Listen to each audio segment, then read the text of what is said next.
rodovia Washington Luiz leva a Petrópolis em menos de 1 hora.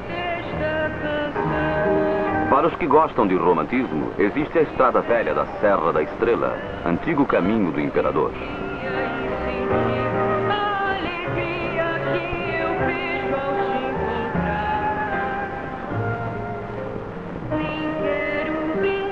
A paisagem, mesmo no centro urbano, é algo que fica inesquecível.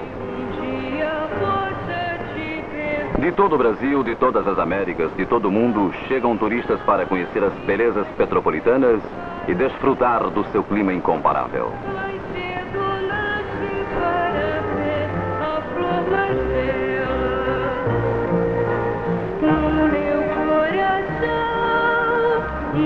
A antiga locomotiva é hoje parte integrante da paisagem do Museu Imperial.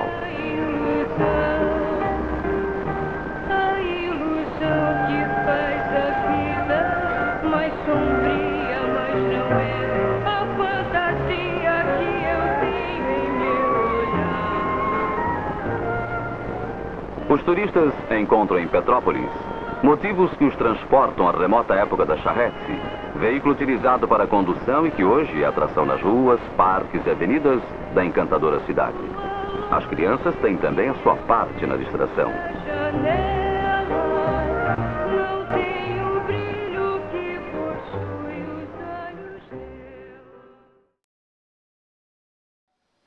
Cinema da Praça, que era o cinema transmitido aos domingos, que às vezes é feriados, na Praça da Liberdade, era o cineminha da praça e juntava a população, né?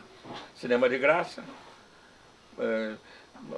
a programação sempre muito engraçada, punha desenhos animados, punha essas coisas todas. Porque ele queria dar o cinema de graça à população, aqueles que não podiam pagar nem R$2 para entrar no cinema.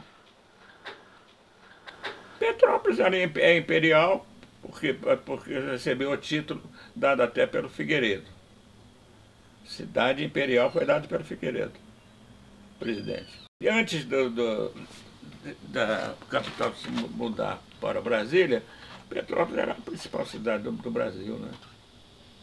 Porque aqui ficava todo mundo, o mundo oficial vinha para cá, os desembargadores, os representantes internacionais, né, vinham para cá. Todos os países quase tinham casa em Petrópolis. A Inglaterra tinha aquela casa ali na Mostra Bacelar, em cima, o governo inglês. Então vinham todos, e os ministros desses países, aqui eles podiam dispensar o motorista deles, ficavam dirigindo seus próprios carros. Era muito interessante isso, porque eu conversei com 2 ou 3, eles diziam, não, olha aqui, nós podemos aqui dirigir o nosso carro. Tá? Então, porque Petrópolis é uma cidade agradável, pequena, de certa maneira, né? E no Rio é capital do Brasil, eu preciso de dirigir com o motorista.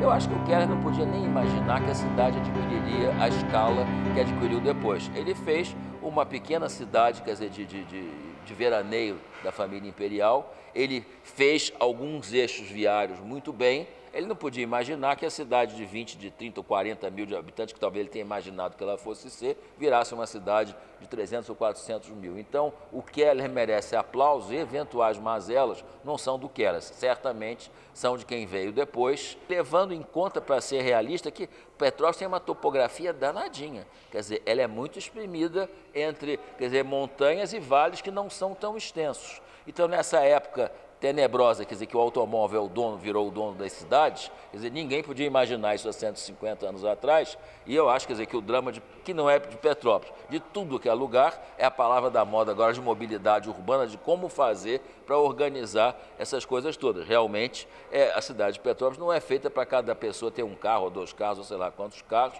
não tem lugar de estacionar para isso. O doutor Oscar Niemeyer, meu amigo, querido, mestre, favorito e tal, pregava uma coisa que até de certa maneira, organizado ou não, talvez já aconteça um pouco em Petrópolis. Quer dizer, quando um determinado núcleo fica meio carregado demais e quase esgotado, uma coisa boa é tentar ir fazendo núcleos próximos, como se fossem várias mini cidades formando um único polo. Itaipava talvez seja isso, Araras talvez esteja virando isso.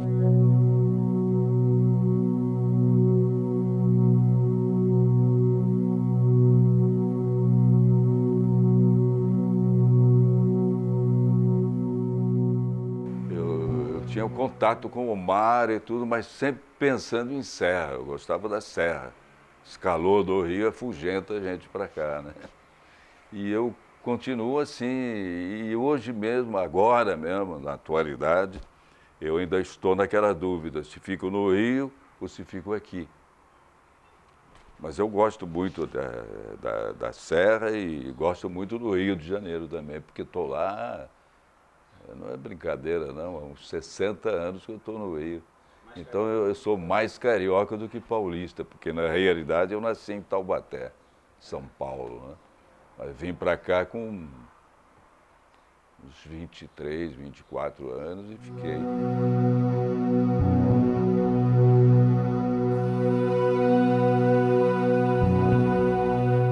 Eu ando muito a pé, eu ando a pé do Valparaíso, onde eu moro, até aqui. E eu mexo os caminhos para andar e a arquitetura de Petrópolis entra por dentro de mim de um jeito que eu não sei definir. Como é agradável você passear pela Avenida Keller e pela Rua Ipiranga e olhando aquelas casas bonitas, namorando. Eu lembrando de meu pai, quer dizer, há 50 anos atrás, quando a gente alugava casa aqui e ele sonhava em comprar uma, ele namorava essas casas, quer dizer, se um dia pudesse ter. Então é meio indefinível, mas não há a menor dúvida que faz muito parte da gente. Eu acho que deve fazer parte de um grau de respeito a tudo que a população petropolitana, em geral, eu creio que tem, e os que não têm devem ter. Então, o misto adequado entre tradição, presente e futuro. Cidade histórica e turística, com seu clima ameno, atrai visitantes em busca de suas montanhas, suas flores, um permanente lazer para o espírito. Suas atrações têm sido destacadas em prosa e verso pelos poetas e trovadores.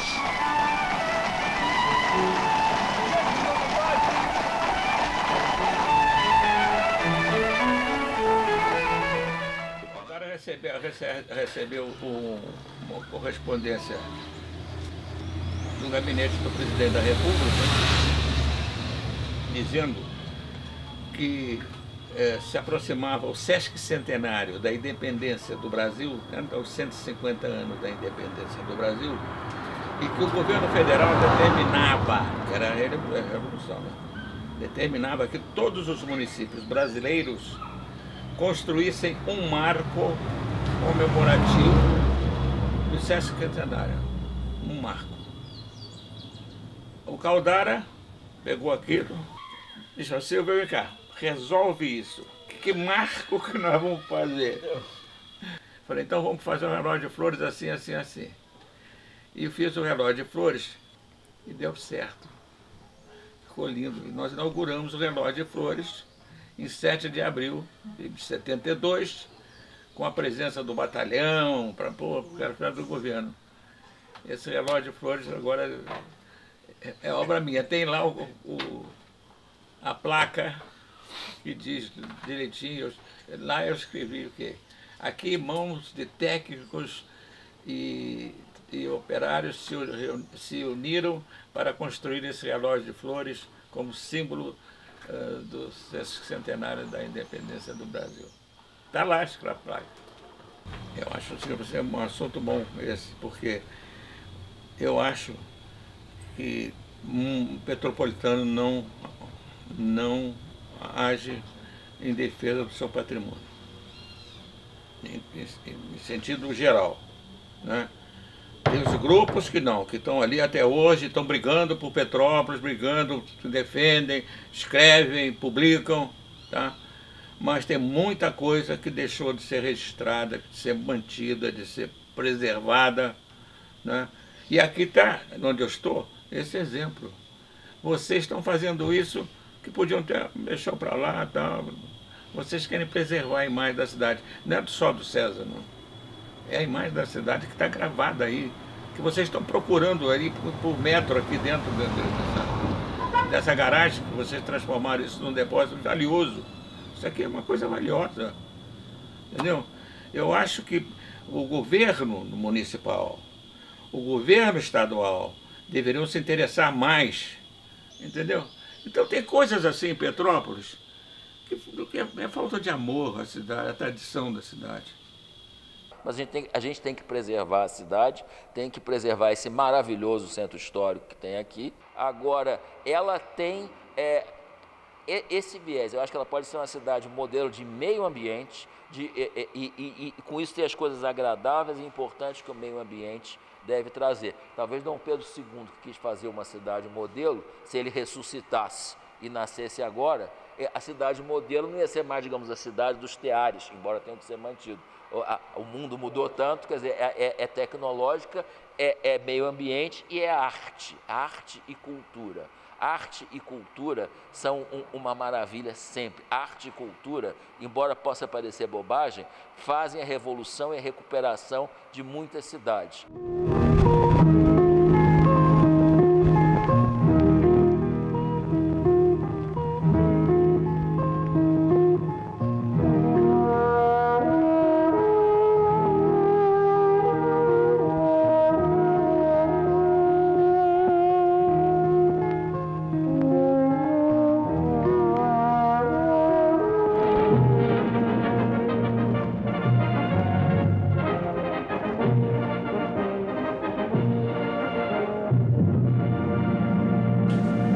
Antigamente, o cinejornal, ele era muito importante.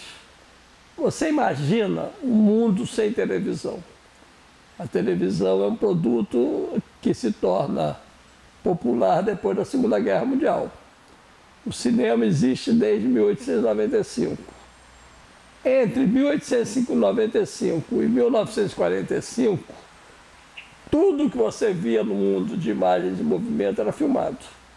Você não tinha televisão, não existia hipótese, você tem experiências nos anos 30 e tal, mas você não tem televisão, os aparelhos eram caríssimos, as telas pequenininhas, e você não tinha como ver. Então você via televisão, você não via televisão, você via tudo que você queria saber do mundo, você via no cinema. O cinema era uma paixão para todo mundo, e é o que eu estou te falando, só existia cinema, não tinha televisão. Imagina você em Santa Maria Madalena, quando chegou a televisão, entendeu? Porque você tinha, eu fui até poucos anos atrás, até os anos 90, por exemplo, eu frequentava o interior do estado do Rio. Você tinha repetidoras, e você tinha, o cara tinha em casa, os caras mais ricos, tinha uma antena parabólica que pegava no ar o sinal da televisão, e aí, por exemplo, nos intervalos saía do ar. Aí quando entrava a programação nacional, ela entrava, quando era local você ficava sem imagem. Isso até 1990, quer dizer, e nessa época, esse Brasil aí tinha 3.000 e pouco, tinha 5.000 salas de cinema. 5.000 salas de cinema. Toda cidadezinha do interior tinha um cinema. E as pessoas iam ao cinema para ver o faroeste, para ver a chanchada e tal, mas elas também queriam ver notícias. E aí os jornais, os telejornais, eles tinham estrutura de jornal. Eles eram espertos, eles tinham desfile de moda, eles tinham notícia de Paris, eles tinham jogo de futebol, o esporte, que era a grande atração. No meio disso entrava uma notícia do prefeito da cidade que pagou, com aquelas palavras: compareceu a efeméride Sua Excelência, acompanhada da primeira-dama da cidade, né? Aquela coisa pomposa, né? O governador Badiar Silveira, acompanhado do senhor Ascioli Neto e da senhora Lucy Bloch, diretores da Flumitur, toma providências para a construção do balneário da Praia de Armação dos Búzios, em Cabo Frio, um dos mais importantes centros turísticos da terra fluminense. 15.000 turistas franceses visitarão este local proximamente.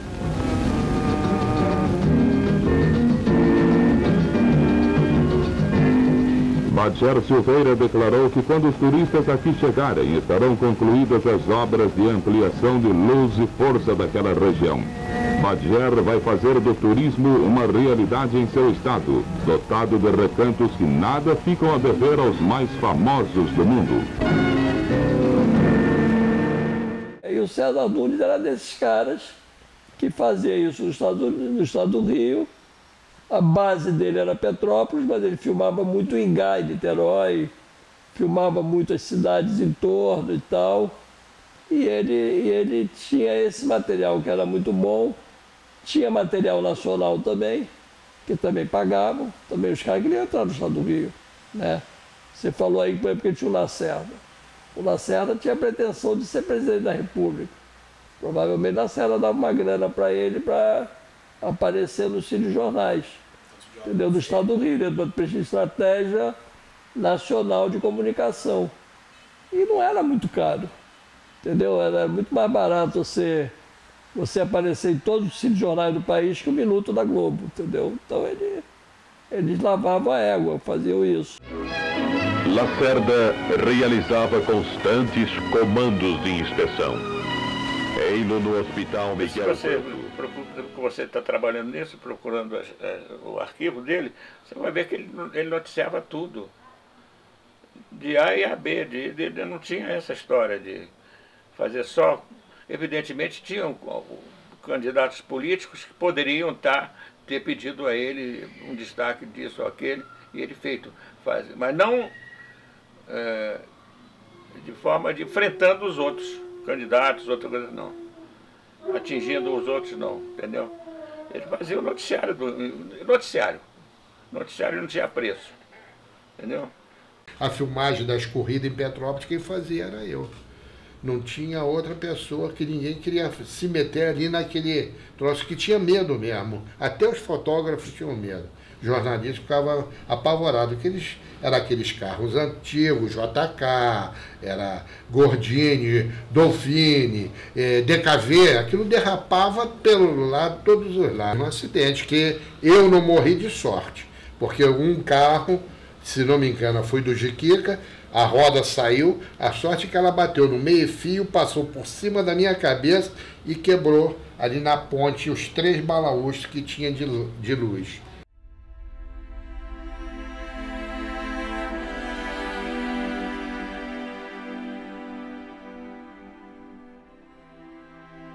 Nesse período eu trabalhei com o César durante 11 anos que eu trabalhei com ele.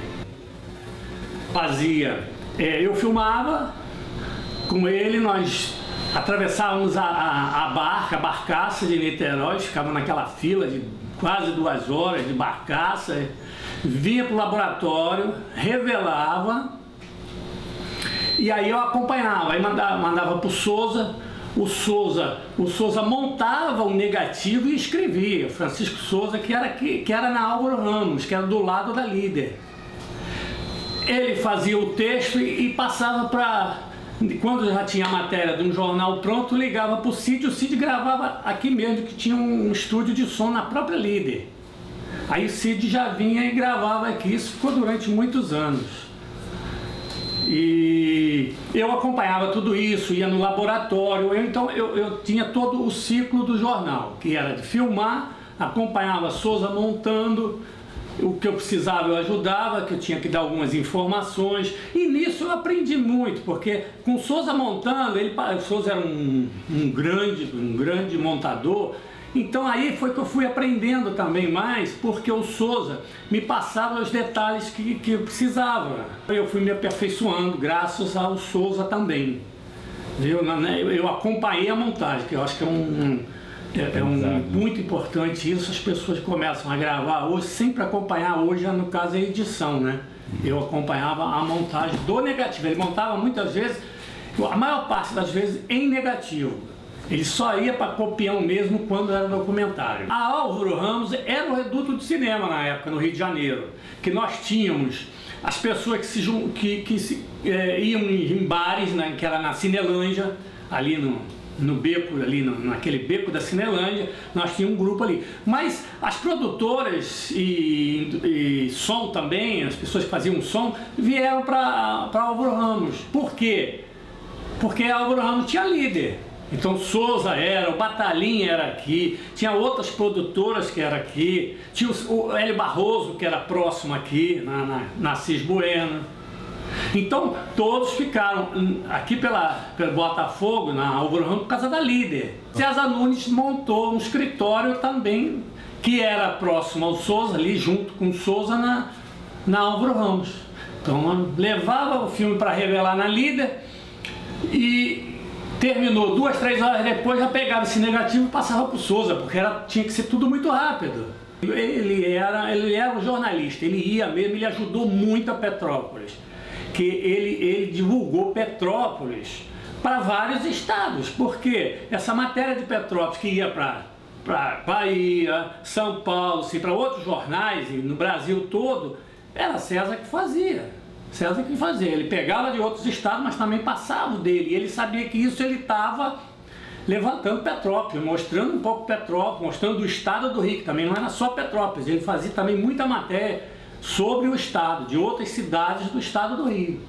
Claro, a maior parte era Petrópolis, porque ele adorava Petrópolis, ele queria divulgar Petrópolis, ele não deixava nada passar em Petrópolis. Ele filmava, ele gravava, ele tinha um compromisso com Petrópolis. As fãs de Jerry estavam uma brasa.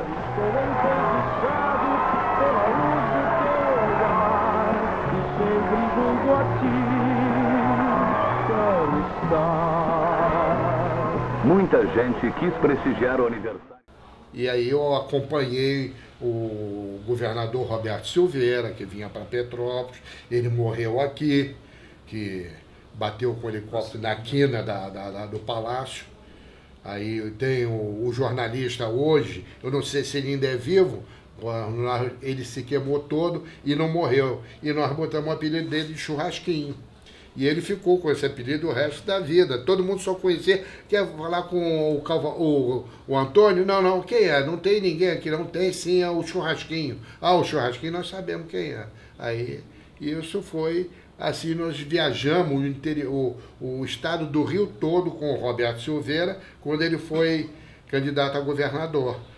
No seu interior está o governador Roberto Silveira, o jornalista paulistano e o fotógrafo Elcio Reginaldo dos Santos. O piloto era o capitão José Eduardo Ribeiro Braga. O povo e altas autoridades, inclusive o vice-governador, acorreram ao hospital. O piloto e o jornalista morreram em consequência das graves queimaduras. O fotógrafo Elcio resistiu e está internado. O povo metropolitano prestou sua verdadeira homenagem ao líder trabalhista desaparecido. O corpo foi conduzido para o salão da prefeitura, onde enorme multidão deu o seu último adeus ao governador morto tragicamente. Roberto Silveira era um grande amigo do período.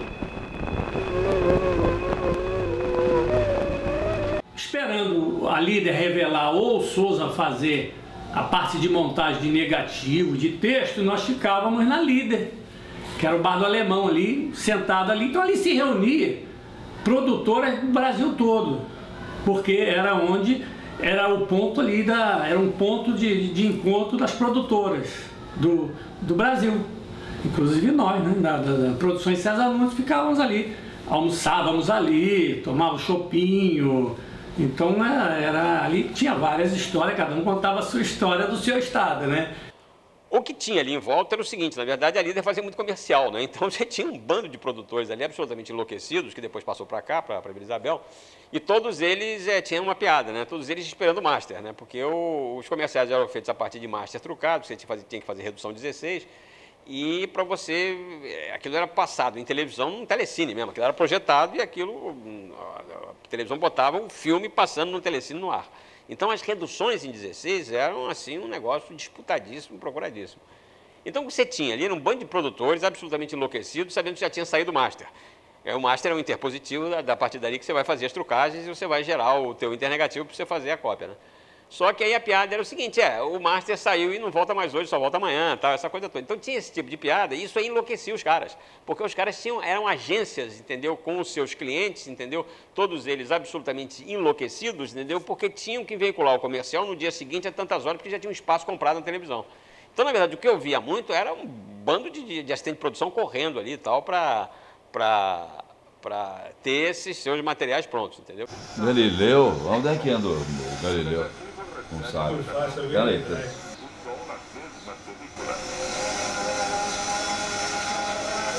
As cópias são rotuladas e levadas aos cinemas para... Bem, eu conheci o César Nunes através do Francisco Souza, que era um montador de jornais, de filmes. E nessa época eu gravava muitos jornais. Eu acho que 60% ou 70% da produção nacional estava nas minhas mãos, porque o Souza fazia essa ligação com todo o país. E além disso também eu gravei o Canal 100, que também da sequência ele era um jornal produzido pela Líder Cinematográfica e que daí o Carlinhos Niemeyer comprou os direitos e passou a produzir então o Canal 100. Gravei, eu acho que até o último suspiro dos jornais. Né? Com a televisão foi evoluindo e esses jornais foram perdendo a atualidade, né? Que a TV botava logo o jornal do ar e tal. Inclusive depois eu fui convidado e o Jornal Nacional foi lançado comigo. Fiquei lá na bancada do jornal por 27 anos, né? E os jornais que eram exibidos nos cinemas acabaram. A produção entra em ação. Seu Galileu. A dos assuntos filmados é feita posteriormente por um profissional que imprime maior ênfase na narração. Com bigode ainda. A locução dos assuntos filmados é feita posteriormente por um profissional que imprime maior ênfase na narração. Ele filmava todas as pessoas de todas as correntes. Ele filmava desde as pessoas da direita, filmava pessoas da esquerda, governadores de diversas tendências e colorações políticas. Acho que ele não fazia distinção. Isso me passava, sabe? Eu acho que é fundamental exatamente por o que eu falei, né? Porque a questão de você recuperar a história, quer dizer, a história política, porque tem a cobertura dos prefeitos, porque são os prefeitos e suas atividades, né? Suas atividades no dia a dia, suas inaugurações de ruas, de praças, você tem toda uma atividade que recupera a história da cidade. Isso para Petrópolis e para os outros municípios também. Pra você ter uma noção, tem um filme de César Nunes, chama-se, que é do final dos anos 50, chama-se A Cidade de Copacabana. Esse filme, a primeira vez que eu vi, eu fiquei fascinado, né? Porque eu nunca que mostra, assim, é um documentário de 6mm, curtinho, com imagem de Copacabana, mostrando o bonde atravessando o túnel novo. Essas imagens, depois, a primeira vez que eu vi essas imagens, né, foi fantástico. É aquela coisa de você trabalhar com imagem, e anos depois, já esse material disponibilizado, eu vi essa imagem na televisão, já num comercial de televisão, e eu já vi ela várias vezes em documentários sobre a história do Rio de Janeiro, sabe? Ou seja, virou uma imagem clássica, tá? Aquilo ali é uma coisa que, você viu ali pela primeira vez, você descobriu o negócio, sabe? Isso é fantástico, né? O jornalista, ele cumpriu um papel que a televisão não cumpria, né? Quer dizer, a televisão, ela era, nessa época dos anos 50, tudo, ela era ao vivo, tudo, e ela tinha equipamentos, os equipamentos dela eram grandes. Tudo. Quando ela ia para a rua filmar alguma coisa, ela ia com câmera de 16mm e tudo. E o cinejornal, ele cumpria esse papel de informativo que a televisão não conseguia cumprir. Então ele tem uma profusão de cinejornais enorme. Você tem a Atualidades Atlântida, você tem os cinejornais da Herbert Richard, você tem Notícias da Semana, você tem cinejornal, o Primo Carbonari, você tem cinejornais várias produtoras de jornais no Rio de Janeiro, produtoras de jornais em São Paulo e nos vários estados. Tem jornais específicos de Goiás, sabe? O César Nunes é um tipo de jornal do estado do Rio. Ele cumpria esse papel em relação ao estado do Rio. O governador Raimundo Padilha inaugura uma nova subestação em Rocha Leão, que garante à região dos lagos novos suprimentos de força e luz. Na cidade de Pádua, o povo prestou homenagens ao governador Roberto Silveira e ao marechal Odílio Denis. Em Rio das Ostras, no município de Casimiro de Abreu, uma cidade à parte voltada para a exploração do turismo. A RJ-24 servirá os municípios de Bom Jesus do Itabapuana, Itaperuna, Cambuci, Santo Antônio de Pádua e Miracema. O futuro governador do estado do Rio de Janeiro, Faria Lima, chega a Angra dos Reis, onde mantém contato com os prefeitos daquela cidade e de Mangaratiba, Rio Claro e Paraty, tomando conhecimento dos principais problemas da região.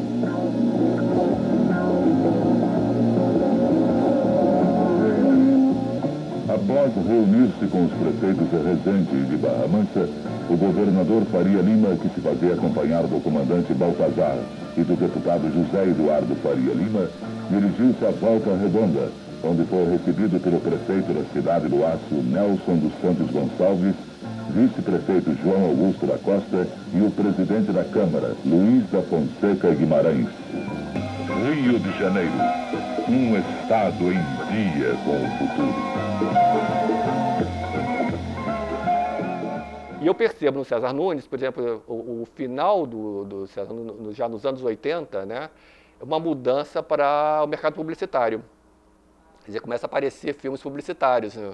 Menos filmes, assim, menos com reportagens de municípios e mais filmes publicitários.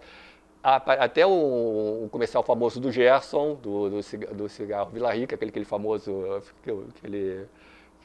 que foi muito debatido, assim, um do Pedro de Aguinaga também, tudo. E tudo isso foi filmado pela produção de César Nunes. Por que pagar mais caro se o Vila me dá tudo aquilo que eu quero de um bom cigarro? Gosto de levar vantagem em tudo, certo?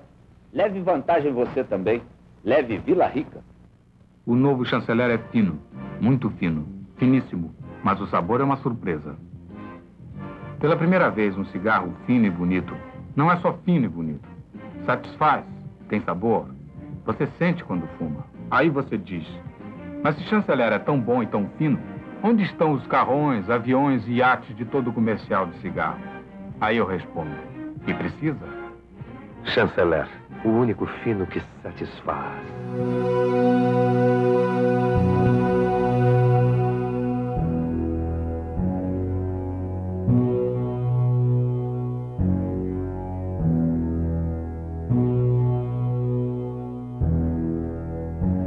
Que eu me lembro de César Nunes era isso, ele era uma pessoa ligada à política, ao cinejornal político.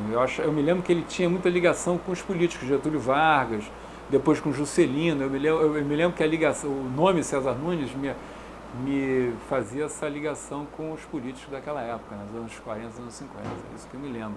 É porque tem tanta informação hoje em dia, por exemplo, vamos dar o exemplo do futebol. O futebol hoje em dia é tão filmado, tem tanta informação de televisões locais, televisões internacionais, tem campeonato espanhol, campeonato italiano, eu não está interessado em ver o Pelé, não está interessado em ver o Garrincha fazendo gol em 59 no Fluminense, não tem. Mas daqui a um tempo isso vai ser muito mais interessante do que ficar vendo, entendeu?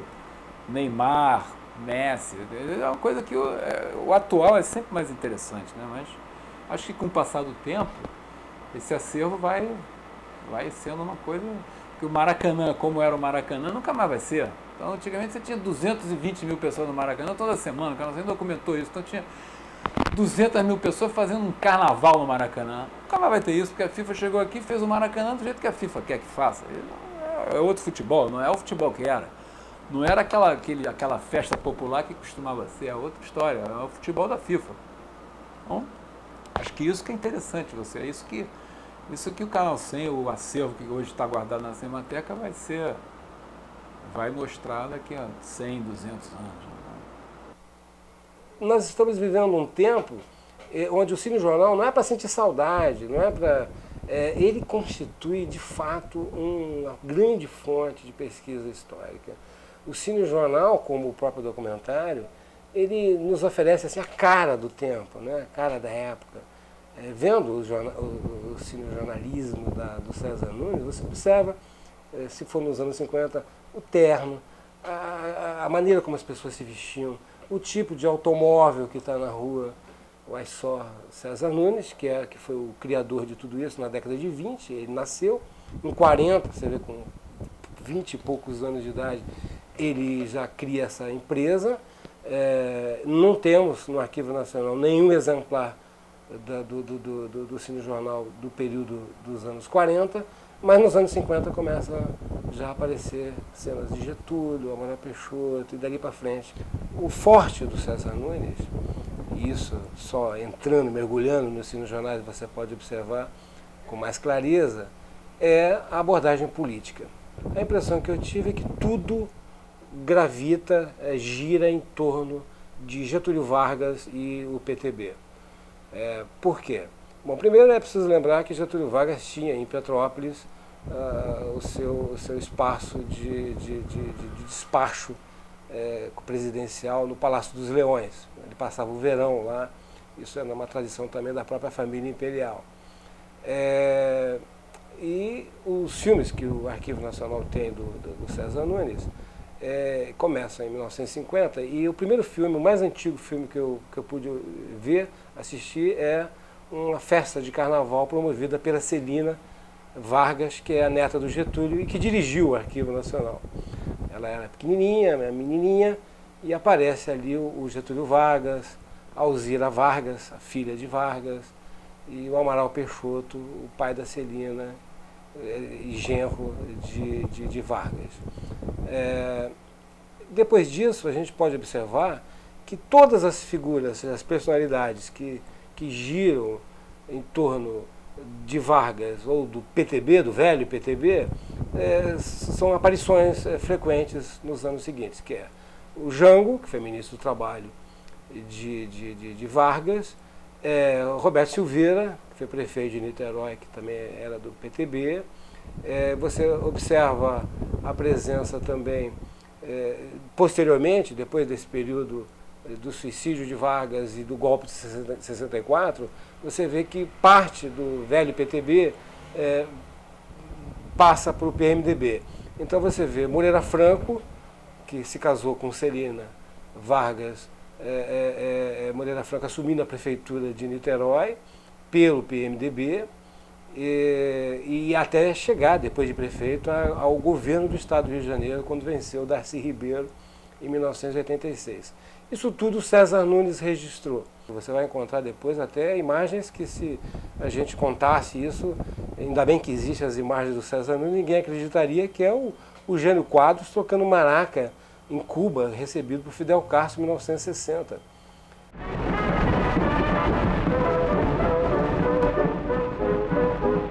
Desembarca em Havana, capital de Cuba, o senhor Jânio Quadros, sendo recebido no aeroporto por grande massa popular, fotógrafos, cinegrafistas e jornalistas. Com o senhor Jânio viajou grande comitiva onde pontificavam altos expoentes da política nacional.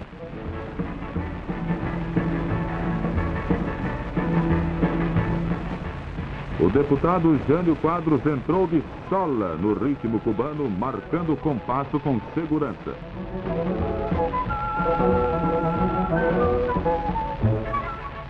Dirige-se agora para a estação, onde concedeu à imprensa local uma entrevista coletiva na qual fez um relato de suas atividades como candidato à presidência da República.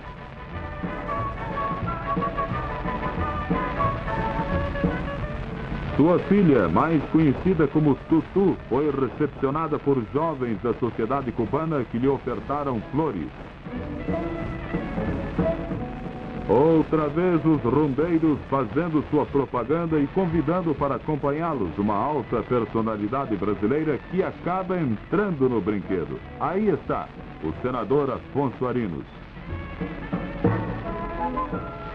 Fidel Castro, valoroso líder revolucionário de Cuba, apareceu no aeroporto a fim de recepcionar a comitiva de brasileiros em visita à sua terra, agora liberta do jugo ditatorial de Batista.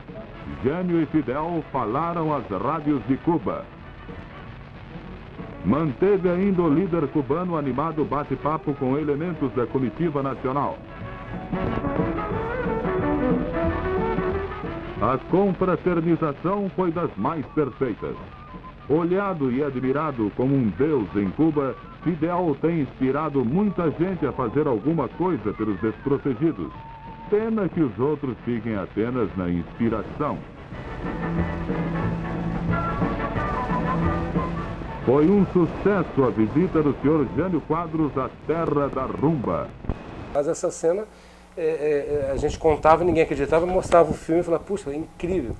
Posteriormente, depois da posse do Jânio Quadros, ele viria a condecorar o Che Guevara. Então são paradoxos, são coisas da política brasileira, assim, que em qualquer tempo você fica sempre chegando a essa constatação de que é uma coisa muito louca mesmo, como as coisas acontecem. Como todos os cinejornais, são situacionistas. Né? Há um golpe, eles continuam produzindo, contam como é que foi o golpe, passam a filmar Castelo Branco. Resvalavam para um completo desvario, do qual foi sintoma alarmante o chamado Comício das Reformas no Rio, em local proibido. Os comunistas já estavam dentro do governo aguardando o momento que parecia iminente de assumir o poder.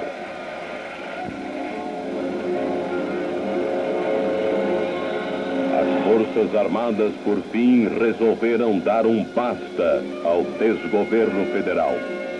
O presidente, seus auxiliares e seus aliados caíram fragorosamente. Essas filmagens, a posse do Costa Silva, do Marechal Castelo Branco, foi filmada em Brasília pelo César Nunes, e você vê ali no pano de fundo, e isso é interessante ver no cinejornal, as figuras por trás, que é do Geisel, João Batista Figueiredo, figuras que viriam a se tornar os generais presidentes. Então ele vai, filma, antes ele filmou o Jânio, filmou o Jango, e nisso eu acho que ele tinha uma intimidade entre o César Nunes, a empresa, e PTB e Vargas, e todos os seus sucessores, os continuadores. Escolhidas pela objetiva de produções César Nunes, mostram o saudoso presidente Getúlio Vargas no seu último verão na cidade de Petrópolis.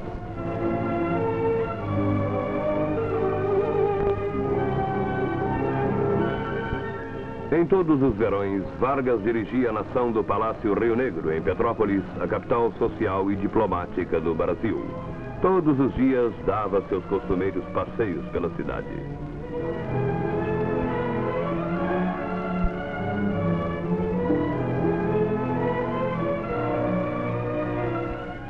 Vargas foi o último presidente a ter contato com o povo. Os veraneios interrompidos, a cidade perdia o seu antigo prestígio.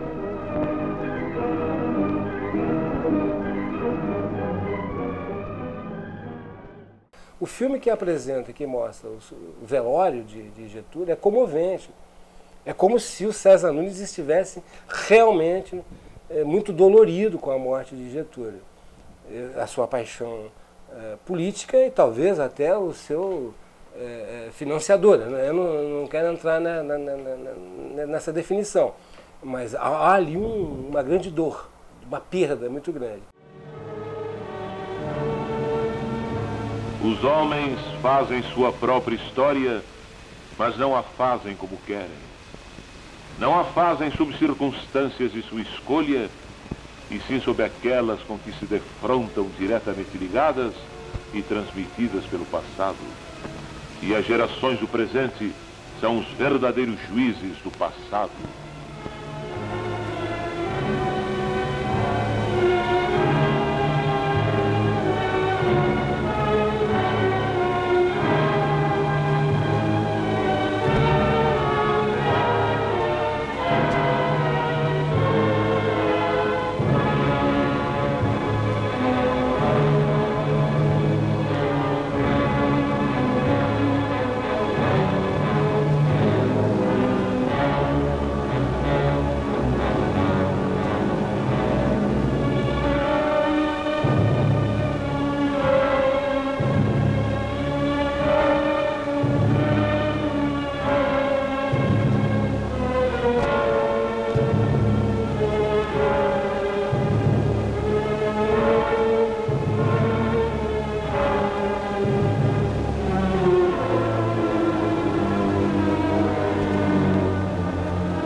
E os cinejornais do período que Jango é presidente, é assim, Jango sanciona lei de remessa de lucros. Sabe, essas medidas das reformas de base que o João Goulart, e que levou ao próprio golpe, constituindo uma ameaça, enfim, a direita e os militares ficaram extremamente assustados com a mobilização popular e as promessas de Jango, incendiado talvez, incendiado quer dizer estimulado por Brizola, isso tudo assustou. Mas o César Nunes não abandonou, ele não era um cinegrafista de um político, ele era um cinegrafista da política. E quando muda a política, o político ele continua filmando quem agora está mandando. Então ele foi e filmou ainda os generais, mas sempre assim, filmando o que acontecia em Brasília e o que acontecia no interior. Talvez hoje estejam disponíveis apenas 10% do total que o Arquivo Nacional adquiriu. Então é necessário que rapidamente se trate, que se reformate, que se coloque à disposição, sobretudo porque foi adquirido com dinheiro público, né?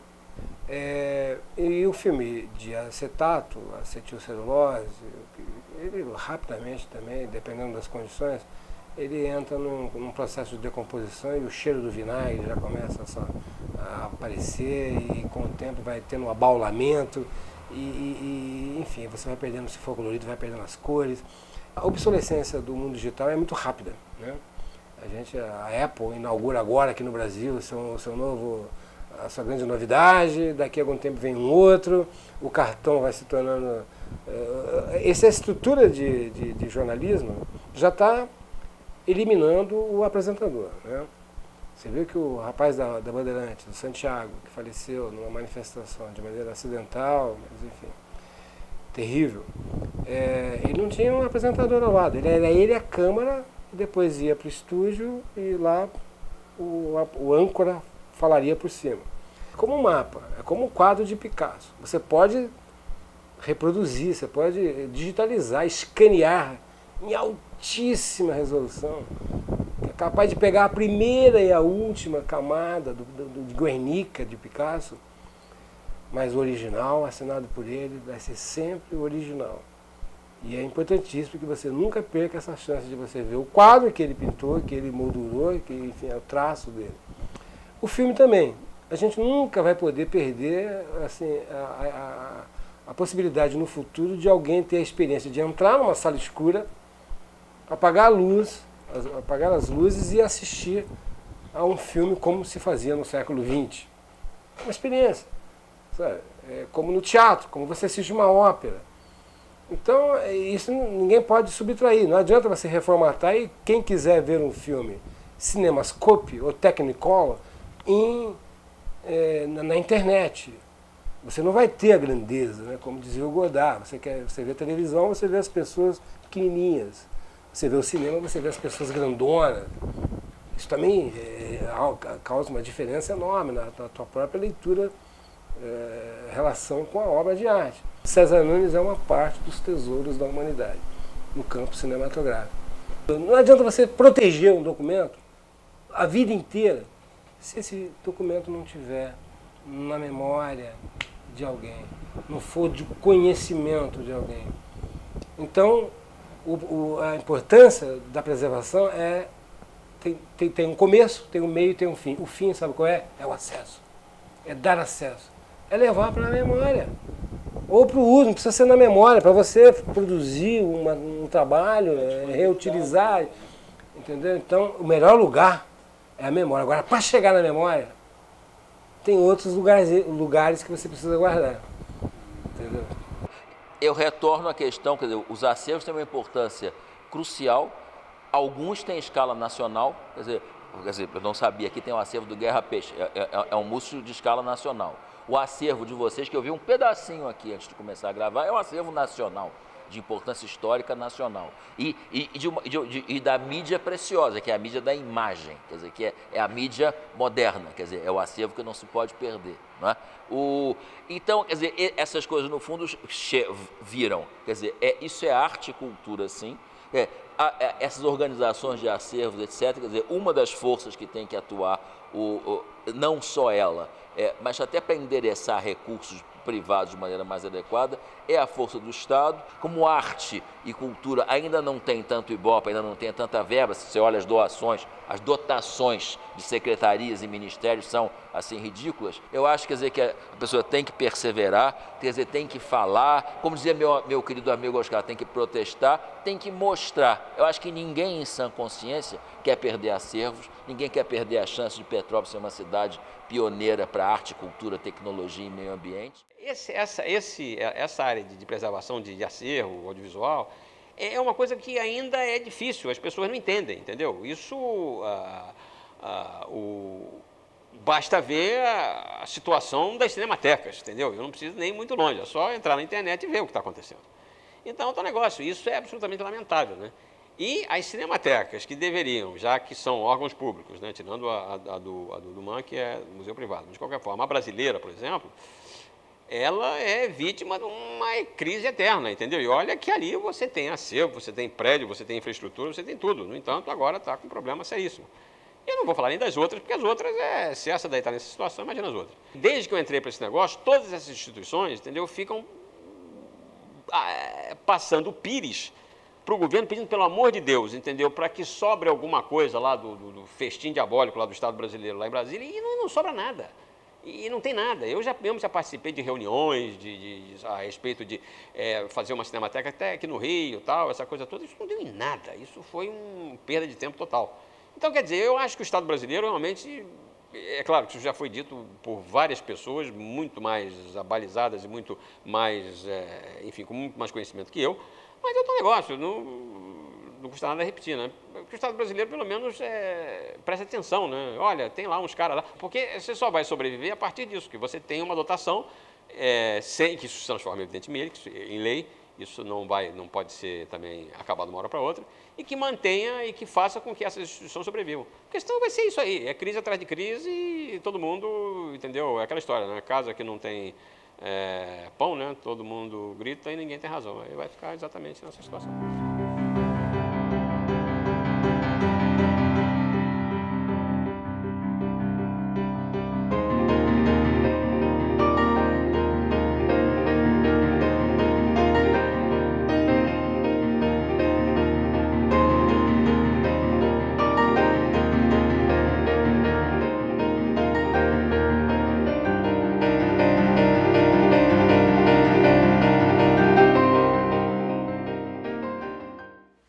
O César Nunes, ele me contou como ele fazia os primeiros jornais, como ele fazia a abertura, aquelas cartelas que é de apresentação. Ele colava numa árvore, ia para lá no escuro da noite, esperava amanhecer e conforme vinha chegando a luz, aquilo ia abrindo. Ele inventou um fade natural. O sol ia abrindo e tal, e aí ia filmando, entrando luz, registrava, e ele dava uma acelerada, provavelmente cortava o fotograma entre as imagens e montava. Ele fazia isso naturalmente. Ele era um artesão do cinema, né, no estado do Rio. Ele era careca, bonachão. Ele tinha uma pequena sala, que era o escritório dele, na Álvaro Ramos, aonde era a Líder. A Líder começou lá na Álvaro Ramos. E aí depois ela se desmembrou e foi para Tijuca. Ele era que nem eu, andava de chinelo, pô. Ele andava vestido de roupa normal, mas de chinelo. Ele era o cinegrafista do Miguel Couto, dos políticos fluminenses.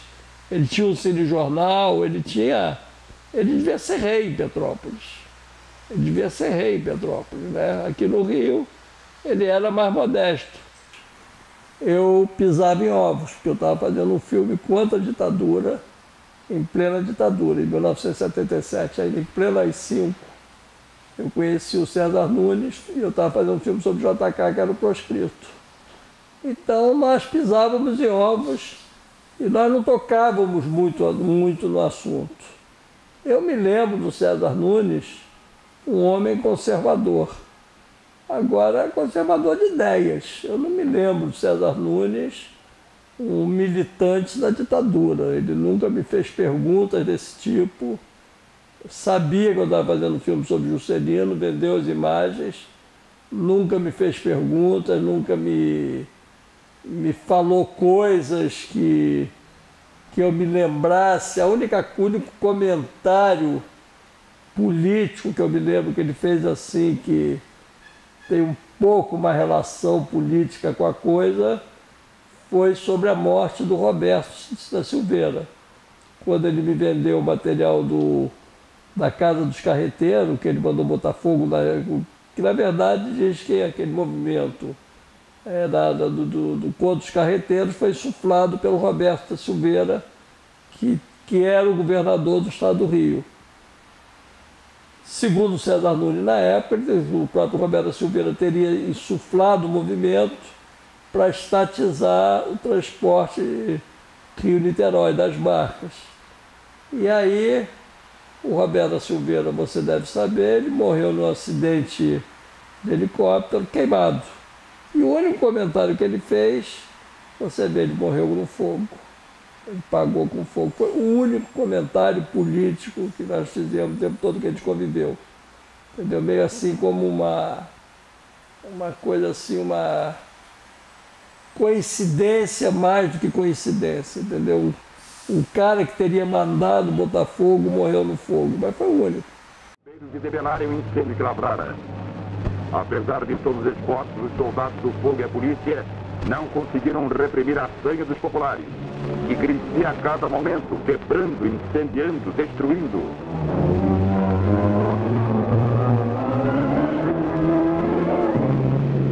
A estação das barcas ficou reduzida a um montão de ruínas fumegantes. A fúria destruidora da multidão se estendeu indistintamente a tudo que se encontrava na área de volta, perto do cais das barcas.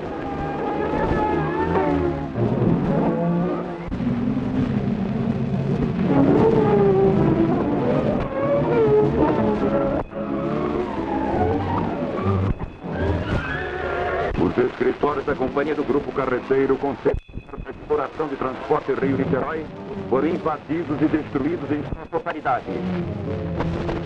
Todo esse estado de coisas foi provocado pelo descaso do Grupo Carreteiro, que apesar de receber regularmente as subvenções federais e demais verbas, não efetuava a diferença salarial de lei aos seus trabalhadores. O palacete dos carreteiros foi igualmente invadido e destruído. A multidão arrasou a suntuosa residência, não poupando absolutamente nada. Geladeiras foram inutilizadas e nem os quadros que ornamentavam as paredes do luxuoso solar escaparam da destruição.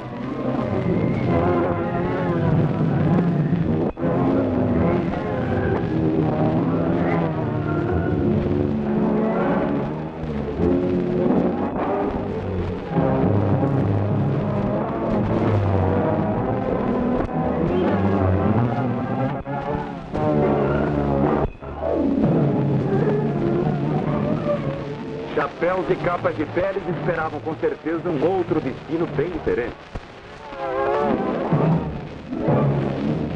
Os populares não poupavam nada. Móveis de alto preço, colchões de molas, cortinas, tapeçarias.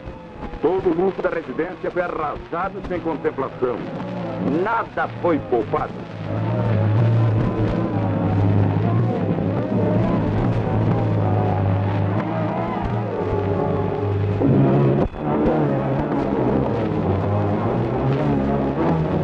Que era conforto e elegância, restavam apenas desolação e uma grande fogueira.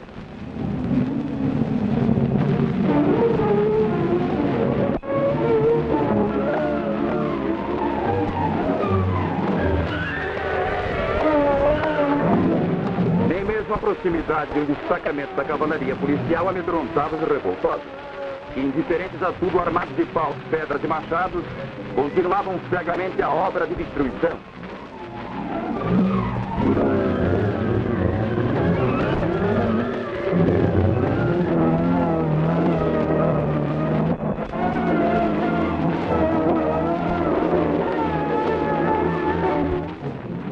calor ou desrecalque provocou um banho na piscina do Palácio. E a cólera foi acalmada. A cidade voltou à sua vida ordeira e pacata de sempre. Mas o povo continua vigilante contra os carreteiros. E eles, em declarações exclusivas ao repórter Antero Silva em Revista da Tela, o governador Roberto Silveira historiou os graves acontecimentos, salientando que agir em defesa do povo que protestava contra uma antiquada situação de transporte. O governador, no auge da crise, já se encontrava diante das consequências imprevisíveis verificadas no Palácio do Catete, tratando com o presidente da República das providências para regularizar a situação. Assim sendo, está confiante. Ele era muito corajoso, sabe? Porque, no princípio, evidentemente, não tinha lucro nenhum, não era difícil. Ele fez isso com amor à cidade, tá? Ele não fez isso para ganhar dinheiro, não. Ele fez isso para projetar a cidade. Mas ele era humilde, ele não tinha arrogância nenhuma. Era um cara excelente, sabe? Eu acho que estou rendendo isso com isso, a minha homenagem a ele, porque ele merece isso, ser lembrado, sabe? César devia ter rua nessa cidade de Petrópolis, o nome dele, porque ele trabalhou muito como jornalista e outras coisas que ele fazia. Ele trabalhou no Diário, então, por muitos anos ali no Diário, poxa, foi o braço do Diário, sabe? O homem que fazia tudo no Diário. Mas o César não era um homem só pensando em dinheiro, não. Ele era um cara entusiasta pelo trabalho dele e Petrópolis ganhou muito com ele, muito, tá? Projeção, muita projeção e respeito, né? Então eu gostava muito do César, eu trabalhei muito com ele. Eu não posso nem te dizer exatamente se teve... A data acabou, você não falou mais com o César, não ajudou mais o César, que nada. Até quando ele resolveu fazer o livro de Nossa Senhora de Fátima, eu estava colado a ele, né? O último grande amigo meu foi o Paulinho, né? Poxa, eles mandavam do lado do pai, ajudavam o pai, participavam. Ele trabalhava em jornal, é o sangue do pai, né? Ele foi trabalhar em jornal. Ele tentou continuar com o cinema, os filmes, coisa, e fez muita coisa, mas é muito difícil também, né? É muito difícil. Porque tem que ter... primeiro tem que ter dinheiro disponível, que é uma coisa... Mas ele tinha um cuidado com guardar isso tudo, entendeu? Ele não desperdiçava nada, ele era fantástico, eu sinto saudade dele. Eu me lembro, um dos primeiros restaurantes que ele me levou foi o Falcone, depois um outro paulista. Eu me lembro do César Nunes, aquela alegria toda, um cara sempre simpático, rindo, contando piada. Ele gostava muito de viajar, ia muito a Portugal, né? Então, uma pessoa com aquela vida, aquela vontade, o Renato também, né? O filho dele, trabalhei muito tempo com ele, uma pessoa admirável, músico também, né? E todos eles já se foram, né? No meu caso, por exemplo, hoje muita gente me conhece ainda, mas depois que o cara morre, daí a pouco tempo, né? Pouca gente vai se lembrar. O César Nunes foi fundamental para a reconstituição da história do estado do Rio de Janeiro, sabe? Isso é uma coisa que chamou muita atenção, porque você não vê imagens dos municípios. Você vê imagens muito da cidade do Rio de Janeiro, né? Pô, Guanabara, Rio de Janeiro aqui, a capital. Mas dos períodos dos municípios, enquanto era estado do Rio de Janeiro, antes da fusão, em Niterói, Petrópolis, Nova Iguaçu, você quase não vê imagens desse período dos anos 50 e 60.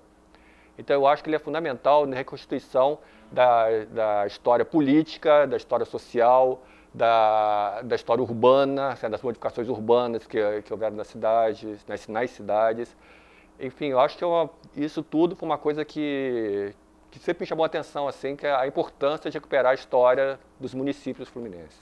O narrador, se não todo, pelo menos 90% dos filmes do César Nunes é do Cid Moreira. E falei com ele sobre o César Nunes, o Cid se emocionou, dizendo que tinha sido a primeira oportunidade que alguém tinha oferecido para ele e que a carreira dele havia começado ali no César Nunes. Então ele tinha uma grande gratidão. Eu até perguntei, muitas pessoas, muitos pesquisadores, os consulentes que vão até o Arquivo Nacional, às vezes se interessam para ter cópia, para utilizar em outro filme. E ele não pensou 10 vezes antes de responder, podem usar à vontade, que eu jamais vou botar um impedimento para isso, porque eu devo muito ao César Nunes. Então, essa gratidão o Cid Moreira deixou ali. César Nunes, ele era uma figura muito simpática e chamava todo mundo de senador. Ô senador, tudo bem? Então ele marcou muito e sempre que eu vinha a Petrópolis, ele me recebia e levava num restaurante diferente, e aí conversávamos e tal. Foi um amigão meu. O César Nunes era um sujeito muito bem-humorado, muito boa praça, entendeu? Ele recebeu a gente muito bem e tal. E para você fazer as coisas, entendeu? Você tinha que se relacionar bem com o laboratório que existia na época. Quer dizer, aqui no Rio existia, quer dizer, a mais presente, digamos assim, era a Líder Cine Laboratório. Existiam outros em São Paulo e tal. Aqui você tinha filiais de São Paulo, mas aqui para a gente, para o dia a dia, e para o César Nunes também, que praticamente tinha um escritório embaixo ali da onde era o prédio antigo da Líder na Álvaro Ramos, a gente tinha que se relacionar bem com a Líder, né? E ele conhecia todo mundo da Líder. Então, quando a gente selecionava os materiais, tal, essa coisa toda, na época tinha uma certa urgência, né? Porque você estava montando o filme e você precisava do material estar disponível no mais rápido tempo possível, né? E a Líder, como praticamente processava não só os materiais de cinema brasileiro, como cinejornais comerciais, fazia muito comercial na época e tal, a coisa era meio, digamos, congestionada, quer dizer, você tinha muito trabalho. E o César disse, não, você não fica preocupado com isso, tal, porque eu sei como resolver esse teu problema. E aí ele disse, não, porque tem uns caras aí, na verdade, que trabalham para mim, entendeu? Então eu vou te dizer quem são as cabeças, você vai lá e negocia com os caras, entendeu? Então eu me lembro que aí, quando eu comecei a falar nele dentro da Líder, as portas começaram a se abrir.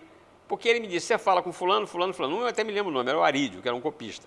Se você tem urgência de ter o material, você precisa, entendeu, conversar com as pessoas e fazer um contato direto, como fazia com o Coelho. Então ele era amigo de todos os copistas, todos os marcadores de luz, de todo o pessoal, entendeu, que realmente trabalhava no laboratório, ele tinha. Então praticamente ele tinha um laboratório na mão.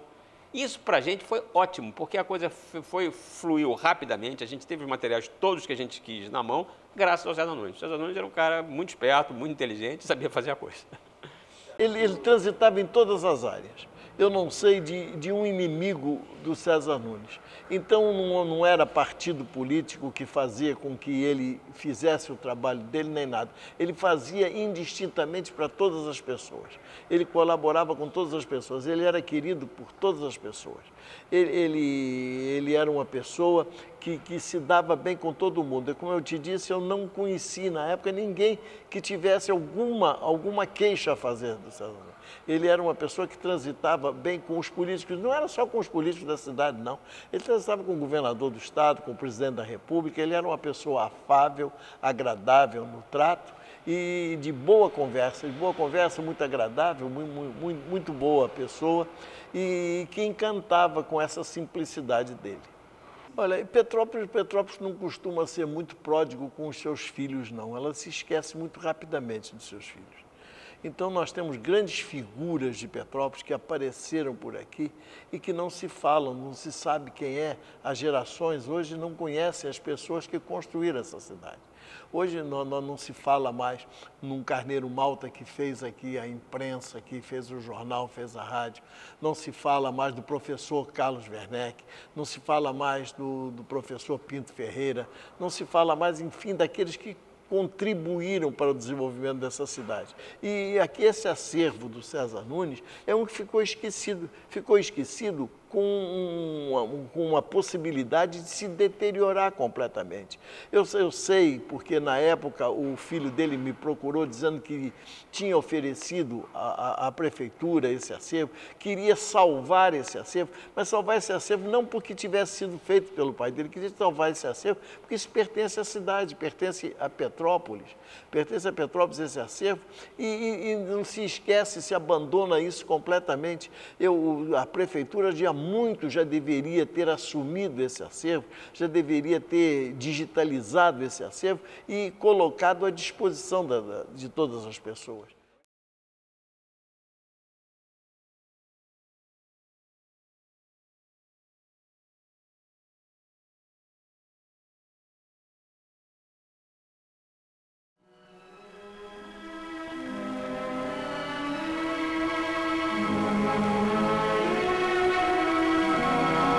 Entardecer em Petrópolis.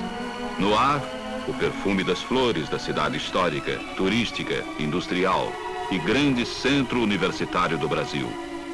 Dentro, em breve, ela estará envolta no manto da noite, com suas exuberantes belezas naturais.